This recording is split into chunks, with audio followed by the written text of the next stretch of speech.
जियो news के senior correspondent हैं जवाद मलिक हमारे साथ मौजूद हैं लाहौर से। जवाद, शुक्रिया। लाहौर से सिंस आपने हमें ज्वाइन किया है तो सबसे पहले तो हमें लाहौर शहर की सूरत हाल बताइए। किन इलाकों में क्या सूरत हाल है? वही गर्मी वाला हिसाब, 1 घंटा आना बिजली का, 1 घंटा जाना, ये चल रहा है इतनी ठंड में भी?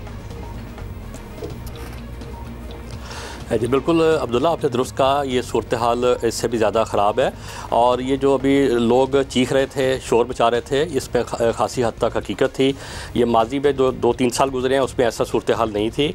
आज जो मसला दरपेश है, अगर हम बड़े शहरों की बात करें, लाहौर जैसे बात करें, फैसलाबाद, मुल्तान, साहिवाल, तो यहाँ पर 8 से 10 घंटे की लोड शेडिंग है और उसके अलावा ट्रिपिंग का सामना है। बाज़ औक़ात कुछ इलाकों में ये थोड़ा सा एग्जम्पशन मिल जाती है, 4 घंटे की हो जाती है, लेकिन सूरत हाल बहुत ख़राब है, ट्रिपिंग उसके अलावा है। और छोटे शहरों में चले जाएँ, दूर दराज के इलाकों में यानी देहात में, वहाँ पर तो बिल्कुल सवाल नहीं है, क्वेश्चन नहीं है, बिजली कब आती है कब जाती है।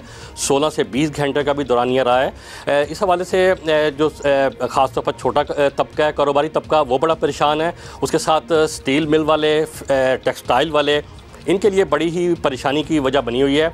जब ट्रिपिंग होती है तो कई घंटे तक इनकी मशीनरी चल नहीं पाती।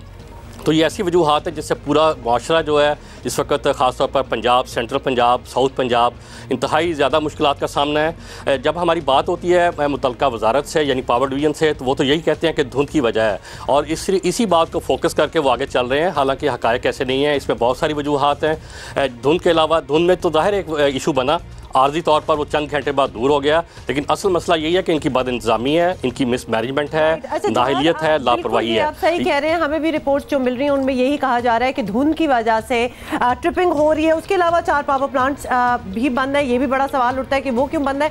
बिसाइड्स ये धुंध का मसला नया नहीं है, ये पिछले कई सालों से हो रहा है। हमने पहले इस तरह लोड शेडिंग या बिजली का जाना नहीं देखा, लिहाजा क्या वजूहात हो सकती हैं ये भी जानना ज़रूरी है। ये बताइएगा कि पिछली हुकूमत ने बिजली के शोबे में काफ़ी काम किया था, लोड शेडिंग में बड़ी वाज़ेह कमी भी हुई थी, तो क्या आपको लग रहा है कि बिजली तो सिस्टम में है लेकिन पंजाब हुकूमत से मैनेज करना मुश्किल हो रहा है? कोई इस किस्म की इंडिकेशन है?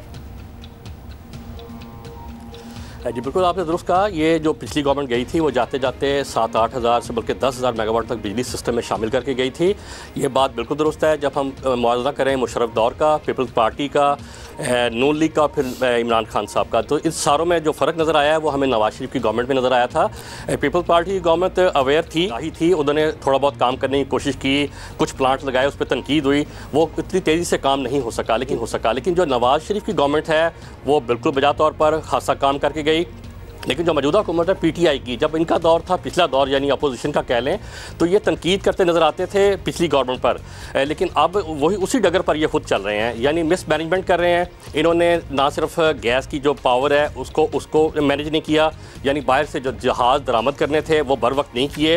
ये 15 जनवरी के बाद हो सकेंगे। फिर गैस के पावर प्लांट बल्लो की, हवेली बहादुर शाह और भिक्की जो है इस वक्त बंद पड़े हैं, जिससे 2-2.5 हज़ार मेगावाट सिस्टम से निकल गया है। हाइडल पैदावार में इस वक्त बहुत कमी है, वहाँ से तकरीबन 6600 मेगावाट बिजली मिलती है, लेकिन आज की अगर बात करें तरबेला से 200 मेगावाट, मंगला से 200 मेगावाट और गाजी बरोथा से भी 200 मेगावाट मिल रही है, तो ये तकरीबन 600 मेगावाट बनता है। ये भी कम है जी। अच्छा, तो इससे बात हम करने कि ये वाकई की जो आपस में कोऑर्डिनेशन है, अपडेट कर रहे थे लाहौर से।